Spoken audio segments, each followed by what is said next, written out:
Well, thank you so much for joining us on Spaces today. What to expect in markets in 2026. We'll get started on the macro discussion. So, Churchill, we'll start with you. You can reintroduce yourself because you're such a regular speaker. Sometimes I forget. My name is Cecil Gov't. I'm an economist at IT Group. Happy to be here. Okay, thanks. Stephanie, maybe you can introduce yourself. Hi, my name is Stephanie Kumani, an economist. I'm also sitting strategy based in Nairobi. I'm happy to be here. Churchill and Stephanie, maybe you can just start by recapping a little bit.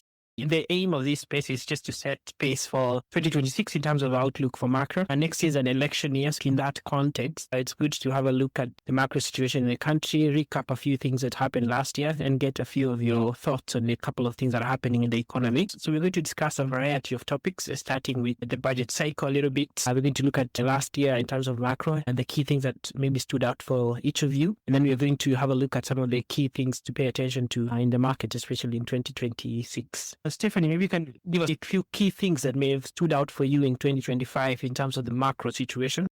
Looking back at 2025, the more obvious and visible successes for the year was around moderating inflation that was largely stable, and obviously the continued FX stabilization in the market. So when you look at inflation, that overall inflation held and remained within CBK's target band. So hooray from that point of view. But when you look at the numbers more deeply, that this disinflation process was uneven, especially when we focus our attention on inflation at the household level, particularly for food and fuel, which remain quite elevated till this day. And as I've mentioned in previous spaces, these differences around overall inflation and the food and fuel, which hit households particularly, continues to create that disconnect between what you're seeing on the headline front as well as the lived economic realities for households, especially those around the lower and middle income areas. Now, on FX, continued stability. The FX rate held between 127 to 129. All I know, it did not surpass 130. So hooray on that front. And this helped stabilize and dampen imported inflation, anchor expectations, and restore to some degree investor confidence. On the monetary policy front, we did see monetary policy easing throughout the year, but this was more gradual and data dependent. As inflation eased and FX conditions stabilized, we saw CBK lower the CBR to the current levels of 9%. And we did also see treasury yield decline across various maturities.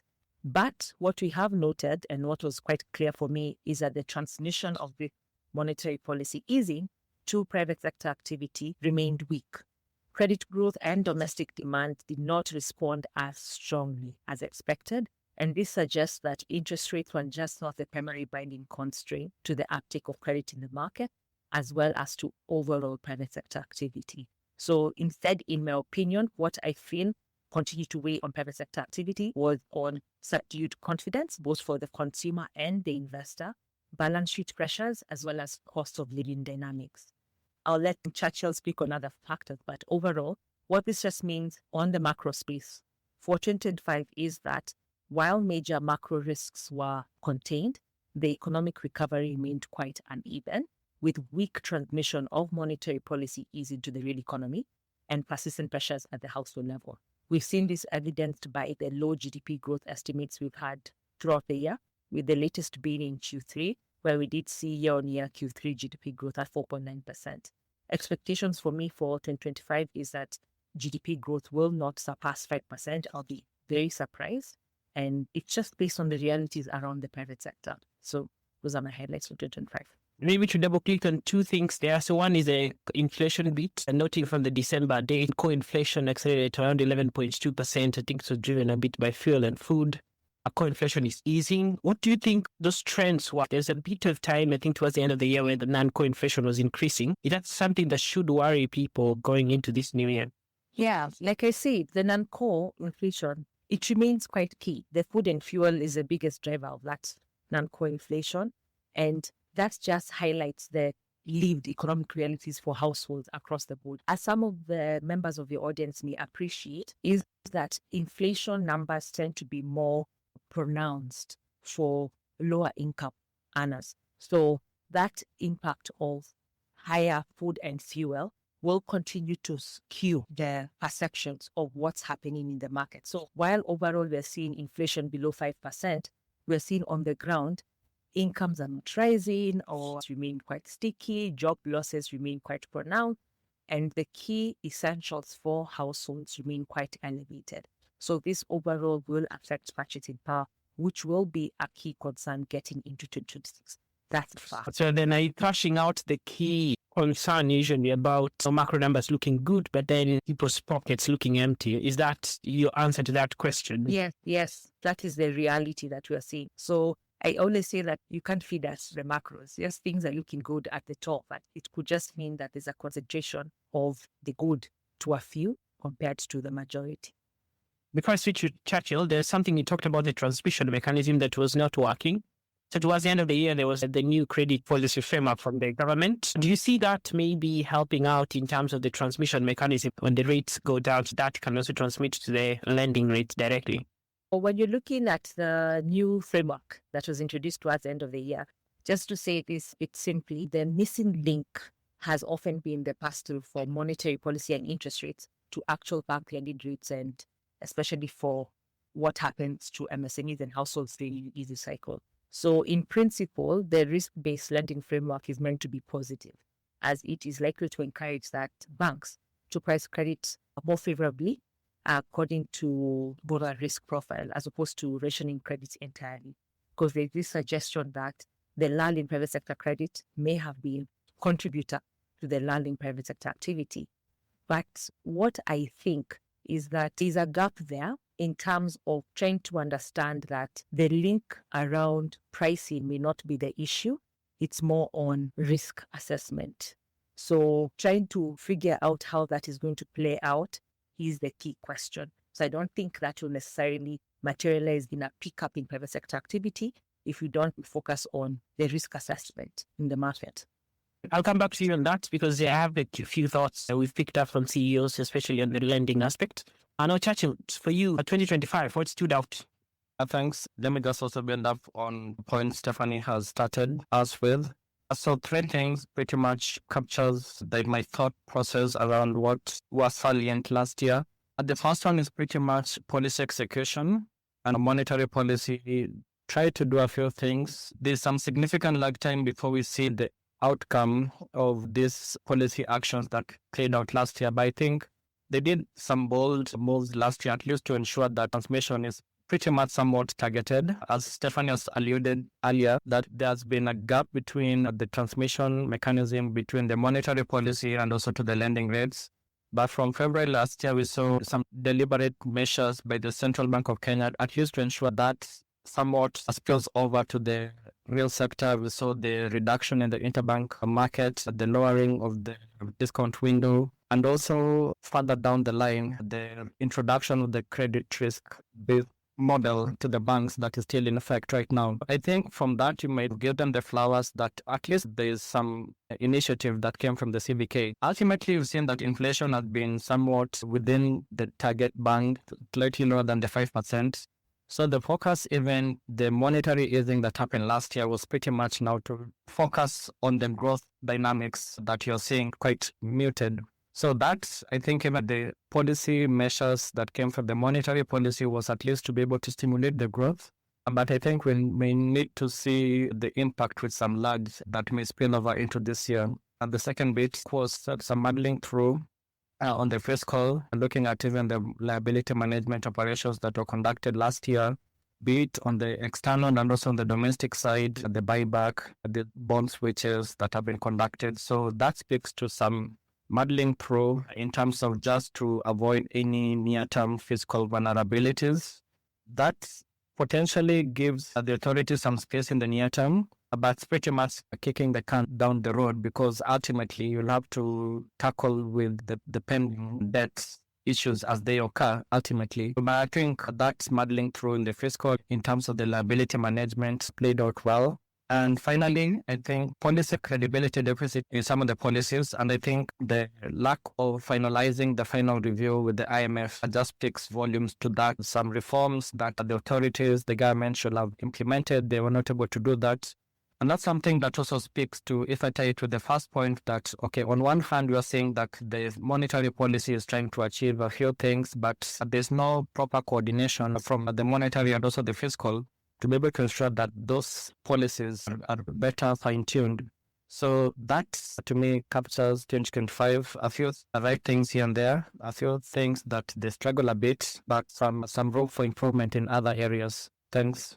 So you unpacked quite a lot to maybe give an overview on where we are with the IMF. I understand that a mission should be sometime next month, if I'm not wrong, coming just to have an assessment on Kenya. I'm not quite sure whether it's a mission around a program. I remember that there's been talks about having a successor program after the lapse of the previous one, or it could just be the typical Article 4 consultations that typically happens within a 2-year cycle. So it could be one of those, or it could be both, or it could be one after another. I'm not quite sure about that. But ultimately, if I might just look at Article 4 consultation, I think the big thing is just a review of how Kenya we are faring, and potentially we should be looking at even the debt sustainability analysis. The last one that we got was in November 2024, thereabouts, which now give us just the assessments of how we are in terms of the debt sustainability. So it should be timely if you get another one right now. And I think even some of the liability management operations that were conducted last year front-loaded a potential debt sustainability analysis that may come from these Article 4 consultations. But if you think about the IMF in terms of the successor program, there are like 4 scenarios that may come out. Either we can get it under the first one under a normal access, which will be slow. And the second one could either be under what you call exceptional access, which rather than getting amounts lower than $1 billion, we can get the upwards of 3 billion, 4 billion that we had under the previous program. That should be under exceptional access. And the third one is either having a program, but with no funds, non-funded program. And the fourth one that I can think is now the precautionary facility, like the standby arrangement that we had back then in 2018, 2019. And the fifth one, pretty much, which I think is the best case, is just no near-term IMF program. I don't think that we have that risk. Remember that IMF comes in terms of protracted balance of payment crisis. By that, if you think about what happened in 2020 when we entered this program, we were under the COVID crisis that happened, so there wasn't potential inflows coming in from a bit bilateral commercial. The market was shut. So that's exacerbated even the balance of payment crisis. If you think about how balance of payment starts with from the current account, the trade deficit, we are a net importer country. The tourists were not coming from the primary account. By that time, we were repaying our debt, and also secondary income, diaspora remittances had dried up. So from a current account deficit, obviously had blown up, and then we're not getting on the other side the counter flows financing. So that exacerbates the balance of payment crisis. As we speak right now, that risk is not there in terms of if you look at how the numbers are. So I think fundamentally, we may not have an immediate need of an IMF program. So best case is that, okay, we might have a program or a mission team coming to Kenya, but I don't think that immediate concerns from the government will be to hammer out an IMF program at this point in time. So they're not keen on IMF, is it because they're leaning more eastwards? There was also an issue around the Chinese debt last year, them converting the USD-backed facility to a yuan-based, and that they were saving up on some interest rates. Is that something that was interesting enough to consider, at least within the last year or so?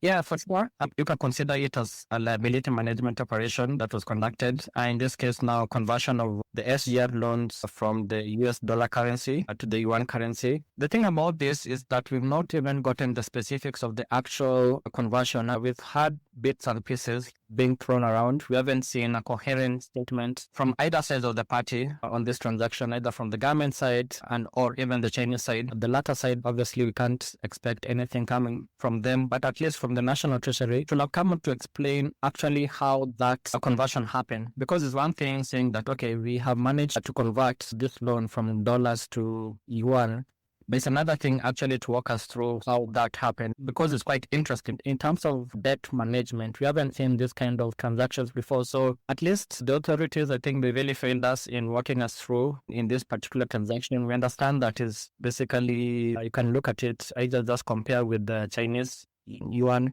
loans that are on bilateral terms, which is pretty much on concessional terms, or what exactly happened, or just stretching it further. So the specifics of this, unfortunately, haven't been forthcoming. We just work that, okay, it happened, but how it happened is something that the Kenyan authorities needs to take us through.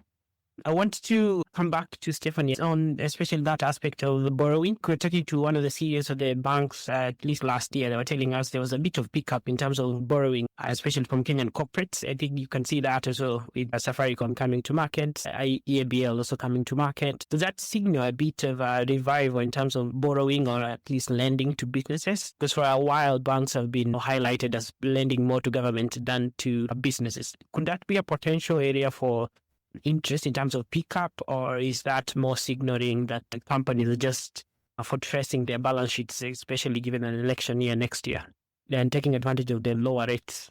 As you say, businesses is quite wide. We have corporates, and then we have the lower cadre where we have the MSMEs. So when you're looking at for the larger corporates and larger businesses, yes, it's true. There is a pickup from that front, even based on the evidence that you've provided from the conversation you had with EUs. But then when you're looking more closely at the MSME segment, which constitutes over 90% of businesses in the economy, I don't think it will be that easy, especially because these businesses don't have or tend not to have a credit history or transaction history and all that, and would tend to have a higher risk premium than what you'd call as the corporates and also the prime or salaried borrowers. So during this particular time, especially around monetary policy easing and what we are seeing it do for the economy, you tend to find that segments such as those MSMEs, particularly those that are informal, tend to not see the benefits of monetary policy easing. So the reality around what's happening on the lower end of those who are in that side of the economy is that prospects around financial inclusion are much of a reality. And overall, what this means is that majority of those who are in the economy tend to be around the low to middle income space. So if that's not happening in that space, where then are we going to see the benefits of economic growth as well as the policy easing transmission to the private sector? That's the question. So is there really hope then for small business? Because I think the other day, the chief advisor to government in terms of economic policy, I was stating that they had neglected the SMEs themselves. So I don't know, is there hope for SMEs in 2026? Because it's been a tough operating environment. KRA is upping up in terms of their demands for more taxes, and then also the regulatory environment has already been very conducive. So what's your sense in terms of small businesses in 2026 in terms of the outlook for them? In terms of access to credit, I think there is some hope, because when you look at making financial inclusion, for example, a reality for the small businesses, this can only be a reality if you pair it with improvements around the collateral registries that we've already seen, as well as what is becoming more popular, that is on better cash flow based lending tools, which would reduce the uncertainty that financial institutions have. So I think from a credit perspective, yeah, but the improvement in the business landscape needs a lot more work. So yes, you may have access to borrowing, but what will you be borrowing on? And what we may be seeing into 2026 is more so an increase in or sustained borrowing around working capital. So it's just to survive, not necessarily to expand. Back to you, Chacha. Any thoughts on lending environment? Specifically, I would want you to address the state of the Kenyan debt situation. Where are we in terms of borrowings? And I think in the next couple of years, there are lots of maturities that are coming up. So we'll have to also examine that a bit. Where are we heading into 2027 next year? So in terms of the numbers that you have as of September, we're at around 12 trillion. So that's right about 69% in terms of public debt to GDP. But we have what you call the debt anchor, which is ideally 55% plus or minus 5 percentage points around it, and in present value terms. So our 12 trillion Kenya shillings debt as of September, I haven't gotten the numbers for December, 12 trillion, 69%. So in present value terms, so essentially you're knocking off 5 percentage points of that. So looking at 64%. So we are around 4 percentage point, at least on the upper target of that debt anchor that we ideally Kenya should be by October 2028. So that's where we are. There are a number of things. If you want to look at the debt sustainability, which is at the heart of your question, so one of it is now the debt servicing costs. If you look at the numbers in terms of anybody numbers, if you look at the debt servicing cost, a significant chunk of it is now on domestic debt. That means that essentially you're borrowing domestically in commercial terms rates. So where the market rates were, be it treasury bills, treasury bonds, that's pretty much the borrowing cost on domestic debt. But at least the good thing is that you're seeing on the short end of domestic debt, that's treasury bills, is starting to come off significantly over the course of last year, which should give the National Treasury some reprieve in terms of servicing that particular debt stock. We've seen on the commercial, at least there's a balance between commercial debt, that's syndicated loans, Eurobonds, and also we have now the other multilateral and bilateral, which typically are either concessional or semi-concessional. So that's pretty much the balance of that. But over and above that, I think, as I earlier mentioned, that probably we could have a debt sustainability analysis. And that's where we have something what we call the debt carrying capacity of a country. As it is, Kenya is adjudged to be having a middle debt carrying capacity. That's where the 55% is coming from. If it's low, it's 35%. If it's high, it's 70%. And there are a few things that get to that particular assessment of how a country's debt carrying capacity comes by. And some of the things that get there are things such as FX reserves, months of import cover. And if you look at the trajectory over the last couple of months, or rather since the last DSA, there's been some positive uptick in foreign exchange reserves. There's been some positive uptick also in the months of import cover, which potentially might tip the scale favorably in the event that this is accounted into the picture. So probably rather than looking at debt carrying capacity at 55%, probably could go higher to 70%. So that gives even some authorities some space. But that should not even lead to some complacency by the authorities now to pile up debt because they still have some headroom in terms of the debt carrying capacity. But at least they need to ensure that they contain the debt. So you see even these measures that they're trying to achieve, be it securitization, be it this for PPPs, be it also the privatization. The bigger picture is like they want to pivot away from debt accumulation, but ultimately the question is, and we've seen even in other countries on the continent that have followed that route, is that ultimately if there's a default event, these are treated as debts in as much as the authorities will want us to swear us that they are not debt. So that's something which is still topical at this moment, that, okay, all these measures that the authorities are trying to do, they really the solution, or is just half measures? But once the tail risks materializes, then we now start relooking at them in a different light. So I think that's the conversation that is there. But you can give them props at the measures that they're trying to do to reduce that pile up.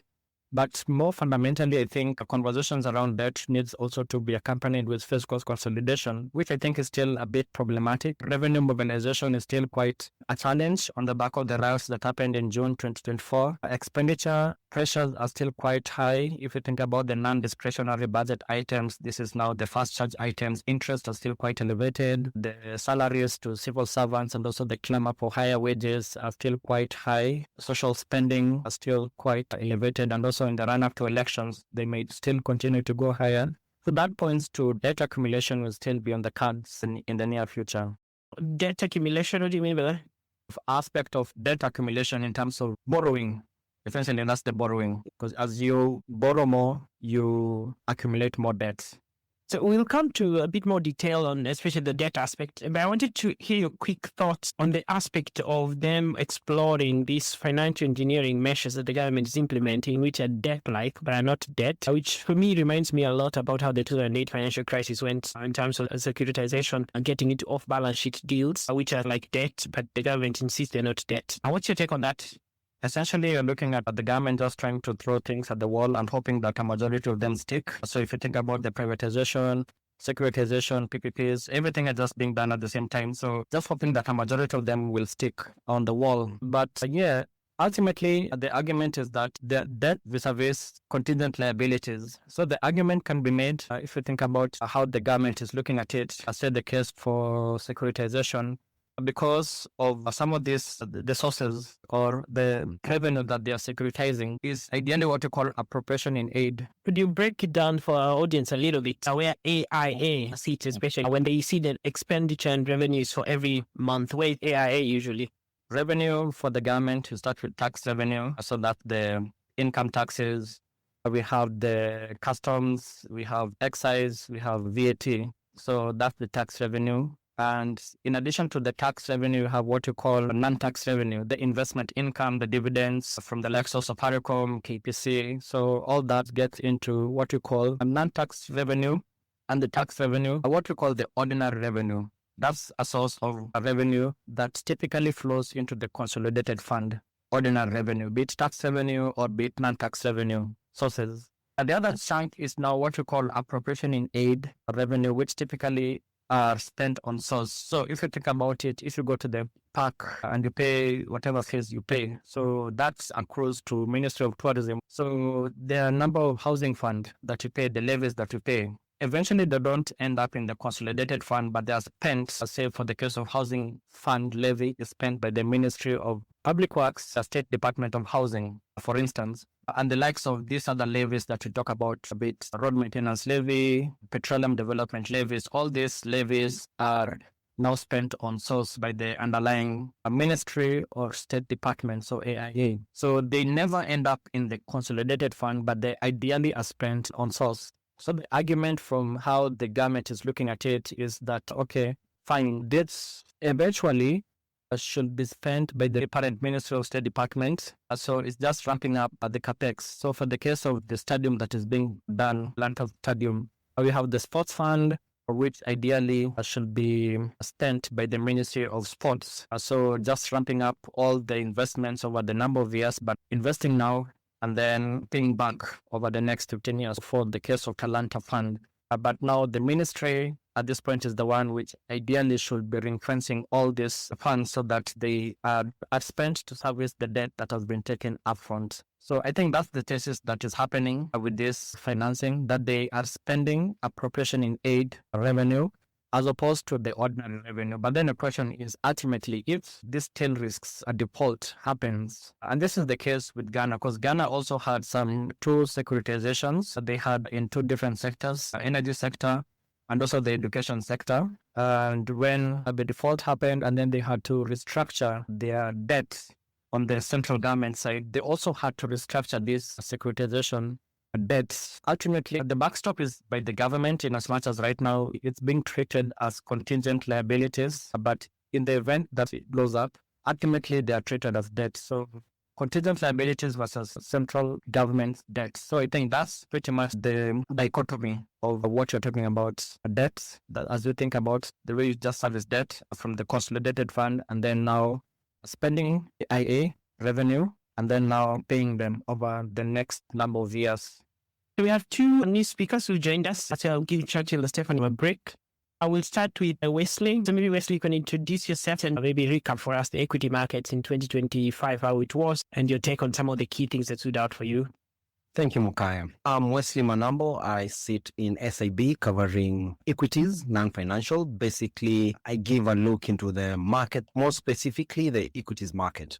Looking into 2025, it was an interesting year, a year of a rally to say, because 2024 was a year of recoveries. When you look at it from the position of the benchmark index, the points NASI closed in 2024 was still below post-COVID levels. But then when you look at it from 2025 vantage point, it even touched a high, some of the highest level we saw since August of 2018. It was a year full of the expected and unexpected, seeing potential changes in key blue chip shareholding. We saw some interesting trading pauses, suspensions, lift or suspensions, profit warnings coming in. Speaking to the famous quote by Warren Buffett, there's never one cockroach. We saw several interesting profit warning coming into the market. In terms of earnings, they came much, at least for what we see within our coverage, within expectations, with most of the corporate actions being within expectations.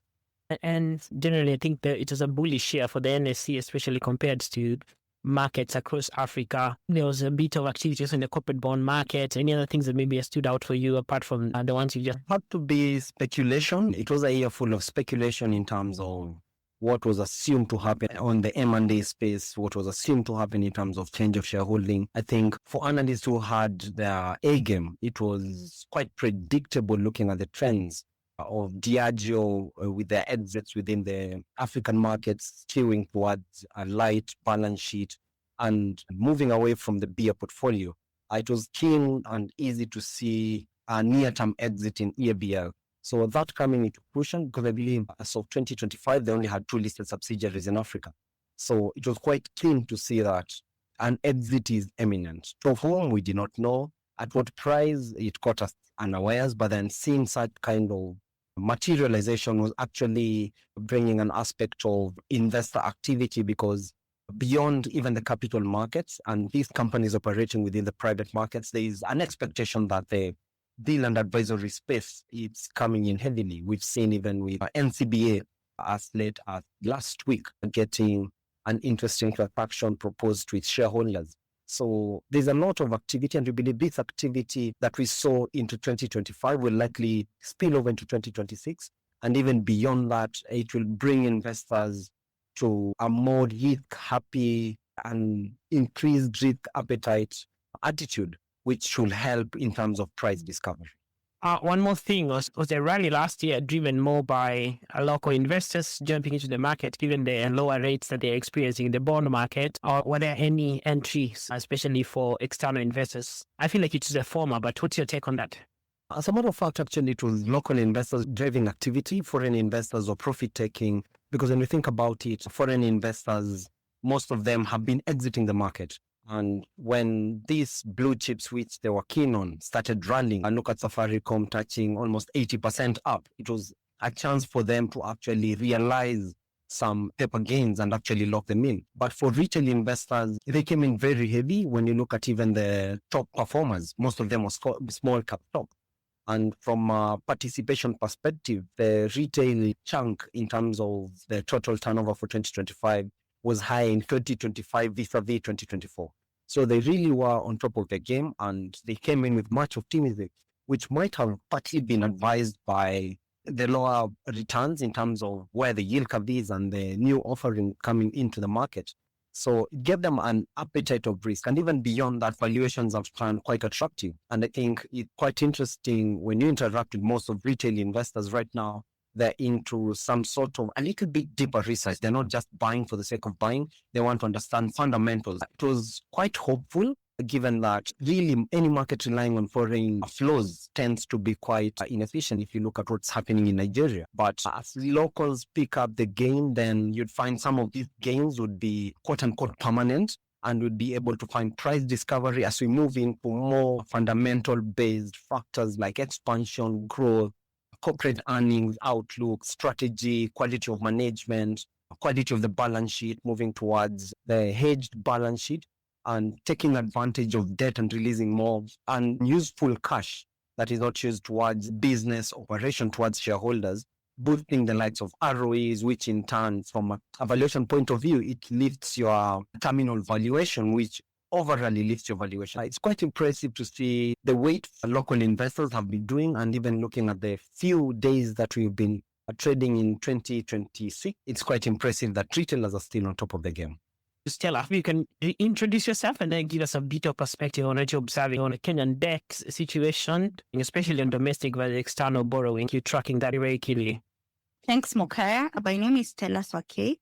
I work for Kingdom Securities Limited. This is the brokerage and for cooperatives. When you look at the domestic market, or let me just say the overall debt market, there has been a shift towards more of borrowing in the domestic market as opposed to borrowing in the external market. So Stephanie and Churchill might have alluded to this, but when you look at the external front and our debt channels or our debt sources, one of the highlights that we had last year is that we were entering a fiscal year without the IMF program, because then it ended in April and we started the new budget cycle in June, and there were still talks which have not materialized yet, but then now the burden largely went into the domestic market. So when you look at the targets and the prorated targets for the net domestic borrowing, you get to see that the government has borrowed an amount of about 88% or 86% thereabout of the overall domestic target for the current fiscal year. And this is the case when we have 5 more months to go. So as we await the supplementary budget, which we expect to see in the month of February, the first supplementary budget, then we expect to see an increase or an upward revision of the net domestic borrowing target compared to the external targets. So you look at the external targets on the other hand, and on a growth perspective, the government has lagged behind the external borrowing. And maybe this is why we would hear signaling by the Treasury that they are looking to issue another Eurobond, which in my view, I would expect to see it in the second half, which will then make the current fiscal year very special because we will have issued 2 Eurobonds in the same fiscal year. Maybe it has happened in the past, but in this particular case, I am seeing more reliance in the domestic market for financing of the budget deficit. Again, this trickles down to the private sector credit growth. And here I get to see that we have incoherence in terms of the policies that we have as a country, because on one end, we are vouching for increased lending to the private sector. But on the other hand, the government is keen on borrowing more in the domestic market, which then crowds out the private sector. So when you look at that particular issue, you get to see that the balancing between what goes to the private sector and what the government is pushing to get in the domestic market brings this particular issue of incoherence. One more question, maybe in the crowding out aspect. What's your take on rates are lower? Why aren't banks lending a bit more to people, given that basically lending to government, you're almost lending a single digit rates right now, especially for the less than the bills generally? Why do you think that's not picking up the lending to businesses? When we talk of stability in the macroeconomic environment, it does not entirely equate to prosperity, because when you look at the underlying fundamentals and look at specifically the private sector business environment, we've seen numbers by S&P and Stanbic on the Purchasing Managers Index. And when you look keenly and analyze keenly, you get to see that we have never had a good recovery ever since we had the issue of the COVID-19 pandemic. So from a bank's perspective, I would lend to the party that is more stable in terms of guaranteeing my money back. And in this case, it's the government. When you go to the private sector where margins are tighter or narrower, business has not boomed as much. Stephanie mentioned this when she was talking about GDP numbers. You find that the preference goes to lending to the government where your money is assured, as opposed to going into the private sector where you might have a hustle and tussle of getting your money back. So still, when you look at the numbers, the non-performing loans are still very high compared to historical levels. So this also could inform why banks or lenders are more inclined to lend to the government as opposed to the private sector. So technically what I'm saying is that we may have better optics and positive optics. So this does not substitute for improving fundamentals or underlying fundamentals when it comes to doing business, when it comes to cost of doing business, especially because also talking of inflation and how the headline number has gone down, when you look at the nitty-gritties, for example, electricity, for example, fuel, you still get to see that these numbers or prices are way higher compared to historical levels. So then again, this tells you that in businesses, as much as we have stability in the key macroeconomic indicators, we have stability at currency level, we have stability in terms of prices are not growing as fast as they were growing in, let's say, 2023, 2024 at the beginning. But at the end of the day, the other fundamentals that constitute doing business are not as stable or as favorable. So then this means that the margins are narrower and even demand for capital deteriorates, not automatically, but steadily going forward. Maybe Churchill, you can give us a bit of perspective on where we are in the budget cycle, especially in the process of going to Finance Bill 2026, because that's a key aspect that people should pay attention to. So give us a bit of flavor where we are, what has happened so far. The budget policy statement was out, comment period was closed, and I think this month, Stella has hinted that there's a supplementary budget too coming up. So can you give us a few things that people should look out for in the next couple of months in terms of just macro aspect? So I'll speak to FY27. This is now the fiscal year starting in July this year, all the way to June. Stella has alluded to supplementary budget, so that's within the context of fiscal year ending in June this year, so that's expected. As far as FY27 is concerned, we had the budget review outlook paper, so that came right about September. The draft version, the final version, and then after that we had what we call the macro sector working groups. So based on the budget review outlook paper, was taking stock of what happened in the last financial year, the financial year ending June 2025, and then some preliminary forecast for FY27, June 2027, and also how the current financial year will look like. After that, we entered into the macro sector working group. So basically, at this point in time, we're just looking at the spending side of the budget.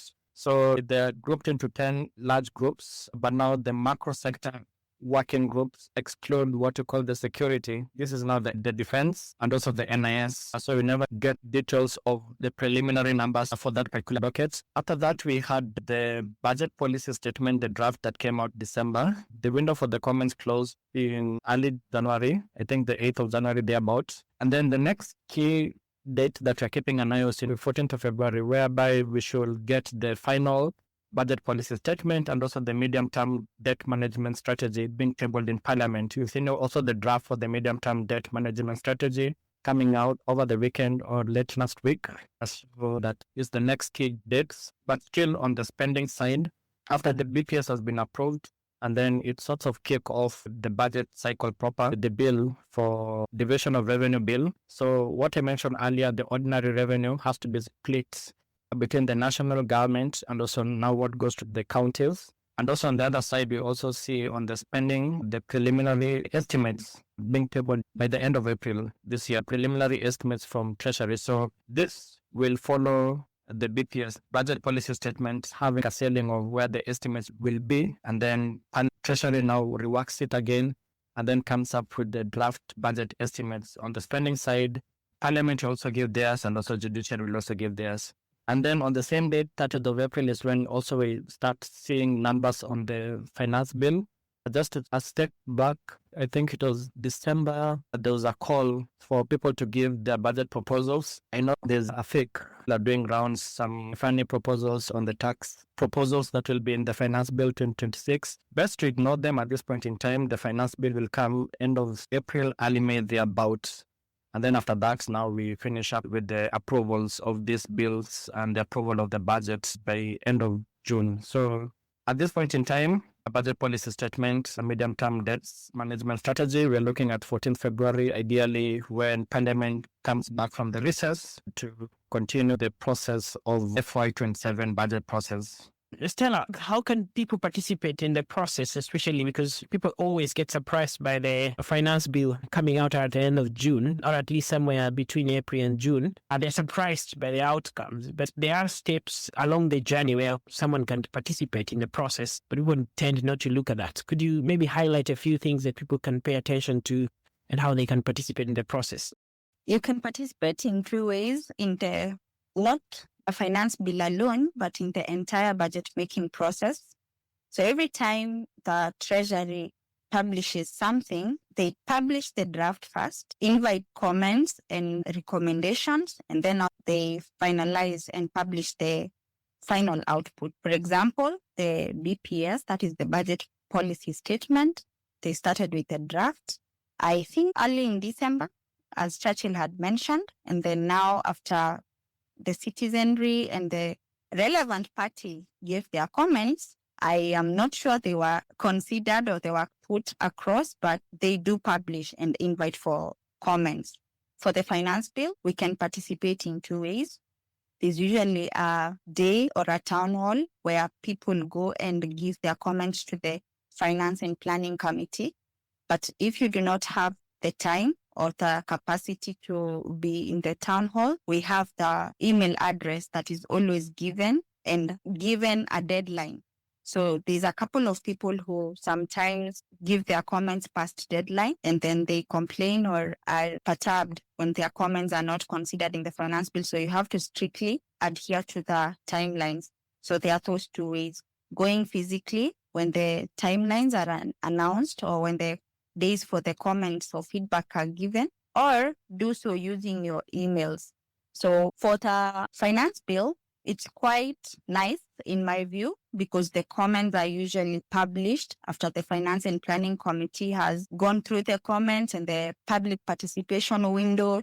After that, the final document together with the comments for each and everyone who participated are published so that you see what feedback was given by the Finance and Planning Committee. For the rest of the budget, and especially on the expenditure side, I think there's still gaps on the feedback because we never see who commented, who gave their feedback, or who said what, because they do not publish the feedback that was given. And that's a minor thing. Maybe with time, as we continue to vouch and advocate for these things, maybe that will come to pass at some point. But that said, I want to say that we mostly focus more on the finance bill that is on the revenue side and disregard or neglect the expenditure side, which again is actually the source of the finance bill. Because if we didn't have an expenditure or an appropriations bill, then we wouldn't have a finance bill or revenue raising measures. So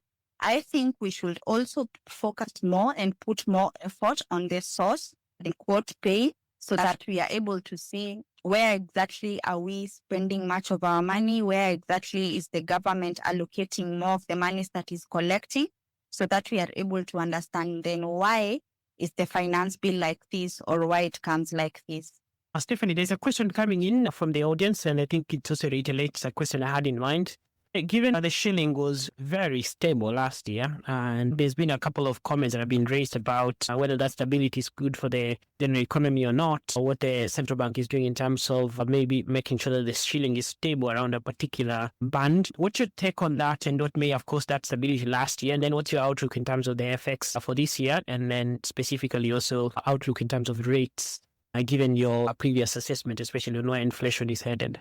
Last year, I think the shilling remained relatively stable, more or less within those tight ranges I mentioned earlier, supported by just the improved macros. We saw the central bank also demonstrating a clear commitment in supporting the market conditions, and that helped with the transparency of rates. Together with the steady inflows we've seen from diaspora remittances, which have remained quite stellar, exports, as well as portfolio investments, this helped at least provide a buffer for the shilling and avoid currency swings, at least last year. So that helped support FX last year, USD specifically. Now, as we move into 2026, this stability isn't necessarily guaranteed, and I think it will remain confidence sensitive this year, and especially as we move into the election cycle, and should there be any issues around the fiscal space and any policy inconsistencies, or also we're looking at any possible external shock, this could trigger some short-term fluctuations around USD and place pressure on the shilling. But I don't expect this to be significant pressure where we're seeing the shilling going back to levels that we had seen in 2024 to the 160 levels. I don't think that's the case. I think it will just be short-term volatility, but a majority of the time during the year there will be relative calm. So anywhere around 130 all the way to 135. As for now, that's my range for this year. Now, when you look at interest rates from the monetary policy front, I personally expect the outlook to be more or less stable from the monetary policy front, with a slight inclination towards easing, rather than it just being a sharp decline in interest rates. So the monetary policy easing cycle that started in 2025 will continue. And as Churchill mentioned, there's usually a lag. But as we have seen after Kesonia was operationalized, the tightly wound movement between CBR and Kesonia has filtered into the short end of the curve. And this should continue to see interbank rates move lower should monetary policy continue to ease. On top of that, should inflation remain quite contained and FX stability hold more or less and not result in any volatility in the FX, I believe there's still room for policy rates to move lower this year, or at least remain stable, with a likely reversal, which I think is unlikely, whereby we'll see CBR being hiked. It's unlikely, but should this be triggered, it will be as a result of reacceleration in inflation, FX instability, or just a material shock on the fiscal front. That being said, The extent to which this monetary policy easing cycle will filter into interest rates more broadly will be more so a market dynamic play. This is in line with what has been mentioned earlier around the government's reliance on local borrowing, meaning that should they continue to lean heavily in the local market, even in this accommodative policy environment that I believe will continue into this year, heavy issuance of local debt as well as any shock on investor confidence could keep treasury yields quite sticky and introduce some sort of short-term tightening. So in my view, I feel like interest rates are likely to fluctuate within a relatively narrow range, at least this year, not necessarily trending in line with monetary policy, but as a result of any fiscal shock and change in confidence. Thank you for that outlook. I want to maybe discuss the Kenya pipeline and Safaricom items, and then I think I'll open up a space for all of you to give us your thoughts on various other aspects that you may have missed. I want to refer specifically to Wesley. Wesley, I know you're in the weeds of the Kenya pipeline IPO. There are lots of questions around valuation, lots of questions around how quickly the deal has been put together. And I think the space is around a month for people to subscribe to it. So maybe we can give us a few of your early thoughts in terms of that valuation. And then also the Safaricom sale by the government. And then after you've given us your thoughts on the equity side, we go to maybe Churchill and the rest to also give us perspective from what they think themselves on those two deals, especially given that government is involved in both. It's quite impressive that the government is bringing this lucrative asset, and maybe for budget and fiscal consolidation reasons, they have beat our timeline by about 5 weeks. We expected it early March, but they brought it in January. In terms of value and price, the whole conversation about KPC is value and its translation to the price. Because most of the time, value does not entirely translate to price. You can imagine for an OMC looking at KPC, they're looking at it from a representation and lobbying perspective. That value on its own for them from a midstream perspective and what it means to them downstream is priceless. I always argue privately that if any central bank globally was to open up for private shareholding, even at a PE of 10,000, banks will still buy because of their ability to lobby and to have their views and expression of the specific sector to be heard. So for IMCs, you'll find the value is quite attractive. The question now revolves around pricing. They offered it at 9. When you look at it from a PE perspective, that's 22. It seems quite elevated. One investor mentioned to me that's the PE levels of Meta. And in as much as they're totally different sectors, you could see where his headspace is at. But then the metrics that was used to value KPC is more of a pricing metrics from its thinking, which is the EV to EBITDA. Basically, it looks at what similar assets are priced into the market, either listed or president transaction, and then looking at these assets similar in relation to those, where can we actually price it at. And the metrics itself was based around pricing. And no matter the valuation methods you look at, be it PE, PB, the discounted cash flows from a dividend vantage point, EV over revenues, EV, EBITDA, EV, with whatever other EBIT, it still comes to a point that is clear that the transaction seems to be closer to its fair value estimate, or at least the transaction is not cheap. And it's a kudos for the government because I think they're extracting the most possible value from this. And from my perspective, I expect to see their allocation being oversubscribed.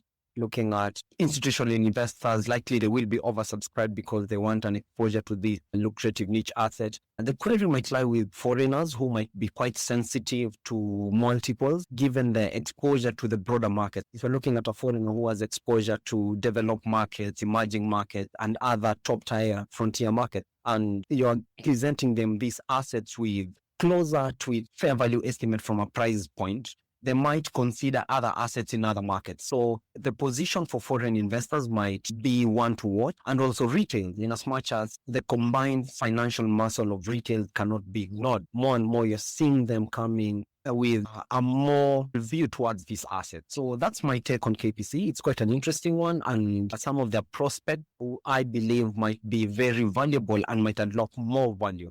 And I think the conversation about KPC is quite similar to what we saw in Safaricom when it listed. The question about, is it overvalued? Is the government exiting with investors? But you'll find in the long run, in as much as Safaricom appear to be a mature business, But then from the BCG metric perspective, it fell under a stack. It still had a lot of growth to unlock into the future. In as much as the price did dip as earnings came in, maybe investors reacted to that price, that in the long run, a strategy unwinded into the top line, it did favor the case of a fair pricing. So that might also play with KPC. From Safaricom, I believe the government did get a strategic investor, because for Vodacom, looking at the rearrangement they've done at Vodafone Kenya to buy off Vodafone and to get all the shares of Vodafone Kenya, and them coming in to get the government's stake, there's something that cannot be priced, but then you can see it in the numbers. For them, there's something that we call the control premium that they're willing to pay.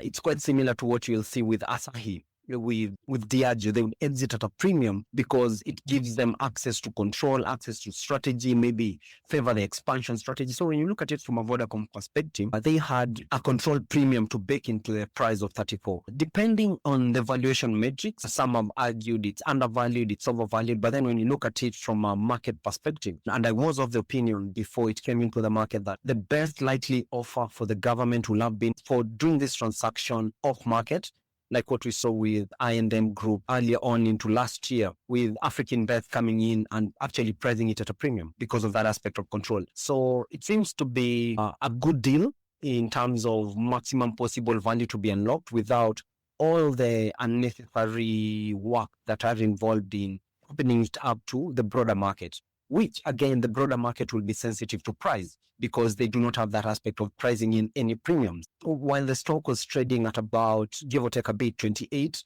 an investor, if it was to be brought into the broader market, then there's a high probability that the premiums up to 34 will not have been unlocked. But then again, it's subject to parliamentary approvals and many other key stakeholders, but we have the opinion that it would be good for Safaricom. And again, calls for Safaricom veering towards a split seems to be quite gaining traction, which you believe with this new strategic shareholder who will be focusing on extracting the most possible value from the going concern of the business, then the split might favor the overall valuation of the business, because now the financial services might go full on business, be it license acquisition into the fintech space, bigger than we thought, and you'd find the tower business might think otherwise, even with partnerships with what you're seeing with Starlink taking even shape. And for the GSM business, it might expand its other revenue lines, the likes of water line, into the Internet of Things, and actually expand that revenue line to absorb maturities that are coming from the traditional revenue lines of voice and SMS. So both deals seem to be good for the government. And for the market players who are involved, they also seem to be getting quite valuable assets at not a cheap price, I'd say. Thank you, Wesley, for that extensive analysis of both. Any thoughts from Churchill, Stephanie, or Stella on those two? And then we give you a time to give your closing thoughts. One of the things that was missing in that information memorandum, I stand to be corrected, is the valuation report. Obviously, there's been a few engagements here and there, but at least we should have seen the thinking behind some of these metrics that have been put forward. This is in reference to KPC, 8x PE, price to earnings, EV, enterprise value of EBITDA of 8.1, and that's the implied one. But also, I don't look at these numbers on a daily basis, EV, EBITDA, but from people who look at valuation and all that. And from a controlling perspective, that's where EV, EBITDA multiple makes sense, because you're taking control of this company. And if you look at the transaction that is happening also in the market right now, a net bank, CBA is 6%, so that's a controlling stake. So the argument could also be, if you could have looked at it that way, that there's a controlling stake that is coming with this IPO for KPC. That's why the EV EBITDA multiple kind of might make sense, because now we're relying on implied EBITDA multiple. As P 21.8x of June 2025 numbers, as Wesley is alluding to, it's not cheap, to be precise. And I think it points on to the comparison, because this is pretty much looking at some peer comparables. I don't know whether they are peer comparables, but pretty much looking at some of the names within these sectors. A number of them are on the downstream, a few on the midstream sector of this business, and doing comparison. Some of them, I think, India and the US. But also, if you take a step back and look at even what is alluded to on this call, that we've seen that across, it's not just a Kenyan phenomena, but we've seen the last 2 years, there's been some broad-based rally. Obviously, for the US, you can make an argument that it's a Meg-7 phenomena, but there's been a broad-based rally in terms of the equities. So even the price multiples are quite elevated. So if you compare with those and then you come back and put on justification that, okay, we are pricing it at this 21.8x because we've compared with other companies, which their price metrics, obviously on the back of this rally, are quite elevated. It doesn't make justification. So I think that points to the concerns that some of these valuations are not cheap, but might probably lead to some of the participants either looking at the opportunities post-IPO. The other segment of this is to now pivot to, okay, these proceeds, we are putting them into some of these funds, infrastructure funds, fine. So the rule of thumb over here is now to look at return on investments. From a national treasury's perspective, they typically look at 10% return on investment. So you can start off looking at, we are getting this proceeds, be it Safaricom, IPO, and then you're packing them into this fund. So we need to make some return on investment. So that's pretty much scouting at some of the areas that potentially we may now invest in. We still don't have visibility of these funds, the governance structures of these funds, yet we are here looking at close to $2 billion that will be coming in the next few months, and ideally needs to be deployed somewhere because it won't just sit pretty into some of these lower risk assets. So it needs to be deployed in the future of this economy. But we still haven't seen the governance structure of these funds. We still don't have a clear, like a Vision 2030, because this is a long-term project. It's not just a short-term deploying funds for the sake of short-term gains. It has to be for long-term benefits. That's the missing link to ensure that may potentially justify some of these numbers that you're seeing, be it IPO, be it Safaricom. Most of the dividends, I think we've been struggling to understand what the upfront payment of dividends. Is it 5.6%? Is it 10, 18%? So that is the worry that we're having. So you end up paying much, but then at the side, you've gotten the funds, but you are not able to deploy in a meaningful way. So that's something that is quite concerning. I don't think that has been put out in the policy, the public discourse, but that's something that should be quite worrisome because of the lack of transparency that we're seeing on the government side. Stella, any thoughts on that? I will just comment briefly on Safaricom and maybe the thoughts by me and a majority of us that the Safaricom transaction was best if it was done as it was done, a private transaction. But then the overall consensus is maybe we should have asked or invited bids from different strategic partners. And even if the shareholding would have landed with Vodafone, then maybe it would have fetched a higher price, 36, 38, or even 40. So that would be my thoughts on that. Ladies and gentlemen, we are drawing to the close of the conversation. So perhaps to give you a bit of perspective on some key things that you are personally watching in 2026, and then your closing thoughts. So we'll start maybe with Stephanie, then we go to Wesley, and then Stella, and then Churchill. Stephanie, give us your closing thoughts. And also tell people where they can find you. Where can you find me? Over here on Twitter, you can see my handle, and I'm also on LinkedIn at Stephanie Kimani.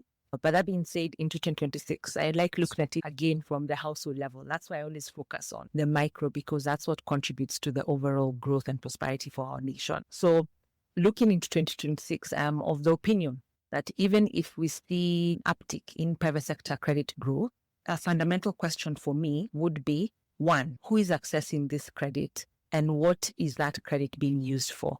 On top of that, if this lending to the private sector, and you mentioned this before, is concentrated amongst a narrow segment, let's say, for example, large corporates and large businesses, or this credit is being directed towards consumption or short-term survival rather than productive investment and job creation, then the lower interest rate environment that we may see, even lower lending rates that we may see this year, may support short-term resilience, but not sustainable economic growth for our country. And also, this will translate to a lack of improved living standards for the greater population. So that's something that I'm looking out for this year. Who's accessing this credit, where it's going to, and how this will translate into sustainable economic growth this year. Wesley? Thank you, Mokaya. From an equities perspective, being an equities analyst, there is an opportunity to be unlocked within the equities market. And as SIB researchers, we are of the opinion that investors will maintain a bullish outlook in 2026, and they will show a greater appetite for risk as they chase those extra returns. And we believe equities in general are poised to benefit the most, with small caps leading that rally. And the rationale is simple. Small cap stocks are often challenged with regards to research coverage, information dissemination, and capital attention, which implies that markets tend to lag pricing of earnings, growth, valuation, strategy, outlook, and so on. And as large caps continue to trade closer to their fair value estimates, investors in the pursuit of alpha returns will continuously look into small cap that may have some pockets of discounts, in effect driving up the bull market return. And from a technical point of view, when you look at the peak rally in 2025, the peak rally was in November, 6th of November 2025, which was in the fourth quarter of 2025. And it does signal that a high level of investor optimism on the equities front was sustained throughout the year. And when you adjust this for calendar effects with regards to December and end of year portfolio rebalancing initiative, it does signal the case that the rally will likely spill over to 2026, all factors held constant. This to mention, we are not out of the woods with regards to the mounting global tension and polarization. And the danger to this is any further escalation, in our view, may adversely affect the direction of foreign flows. And when you look at the level of turnovers and financial muscles that foreigners do have, if they skew their positions towards other major global assets, then there's a high probability it might throw the developments that 2024 and 2025 made towards that level of price discovery. But we do take comfort with the increased participation of local investors, and we do advise local investors to actually be part of this bull market run and even ownership of their economy, which would actually reduce the pressures, the selling pressures, if any, of foreign investors. Where I can be found, I'm not much of an X guy. LinkedIn, Wesley Manambo, and SIB, 16th floor, Jeco Towers. Thank you. Thank you. Stella and then Churchill. Thank you, Mokaya. My view for 2026 is that stability will persist, but the fiscal books will remain heavy. And I say this because I believe that the oncoming or approaching elections will play a very huge part in the next fiscal year because, number one, I am expecting that the Finance Bill 2026 will be as lean as what we saw in 2025. Reason being the uprise and tension that surrounds the Finance Bill going forward, and the fact that we have an incumbent who may be looking to be re-elected. So that said, I think on the revenue side, there will be less of aggression and more focus will be on mobilizing revenues by other means or financing by other means. So all of this will trickle down to many other macroeconomic indicators, including the external front, and number one of which is forex reserves. And forex reserves in 2025 is that the larger boost was majorly from external financing, one of which was the drawdown from the UAE private placement of $500 million, and then the other two Eurobonds that we had, one in March and the other one in October. So if the government actually goes ahead with issuing of the Eurobond that they are signaling, then I expect forex reserves to also be boosted further and maybe end the year at very close to 13, if not above $13 billion. That said, again, on the currency front, more forex reserves then means we have stability of intervening now and then, as the CBK always says, that a floating currency does not entirely mean that CBK cannot intervene when it deems necessary. We do not have frameworks for that, but that's another conversation for another day. So what I was saying is I expect also the currency front to be more stable and moderate movements within the year because, again, we have seen enhanced FX market frameworks and reporting practices, most particularly at the issue of reporting of weighted averages, which has improved significantly the confidence and reduced noise around foreign exchange. And that said, for interest rates, when you look at the fiscal outlook of more lenience or preference to borrow instead of aggressive revenue measures, then you would find it contradicting when we say that interest rates may not go up because more borrowing will mean more pressure on interest rates. But in this case, I think that the CBK will come in with more rate cuts, not as aggressive as what we saw in 2025, but lower rates from the benchmark rate then means that even on the borrowing front and government interest rates or interest rates on government papers will be anchored around the benchmark rate. So all of that shaken together, I think 2026 will be also a good year, aggressive for investors looking to maximize opportunities, returns in the equities market, as well as in the fixed income market, where we have lower interest rates and higher prices of bonds. So this favors investors who are investing in duration. And by duration, I mean investing in longer tenor bonds. So there are opportunities, and I think many investors will come into the market to maximize these returns before we get into the uncertainties of electioneering period. I can be found at Stella Swake on my Twitter handle, Stella Swake on LinkedIn, and you can find me at Cop House on 5th floor. Thank you very much, Mokan.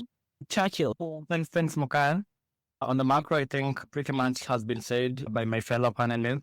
But I think this year is quite pivotal ahead of the election. I don't expect a fiscal consolidation will happen amidst all the capex, all this spending that may happen right about before the election. And also in the absence of an IMF program, which is our base case. So I think that might be a tall order for the authorities to be able to achieve fiscal consolidation. Matters markets, as has been said, we are entering 2026, whereby on the back of some positive performance last year, so valuations, pricing are quite stretched compared to 2 years ago.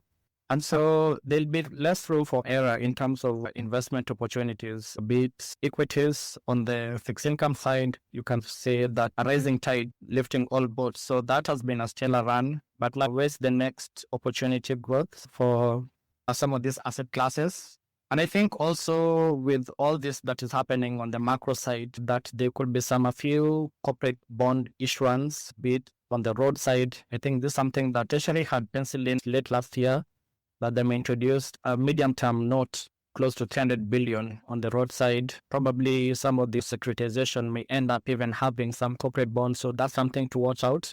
Just to bring excitement even in the fixed income side, as we also equally see the excitement that is happening on the equity side. So it's something that investors, I think, based on 2025 performance, that they'll not have to be complacent over the course of this year. So just a few due diligence here and there in terms of the opportunities that are there. Where to find me? My wall is here. Thanks. And thanks, Churchill, Stephanie, Stella, and Wesley for that perspective. Thank you so much, all of you, for representing your various organizations and also sharing just a few thoughts. Usually these spaces, I like to have it at the beginning of the year just to set pace so that you have a few things to think about as the year progresses. So if you feel there are topics that you want us to include in the conversations, you're welcome to just drop us an email at hello@mwangocapital.com, and then you'll be able to incorporate those kind of discussions. So for Churchill, Stella, Wesley, and Stephanie, thank you so much for your time.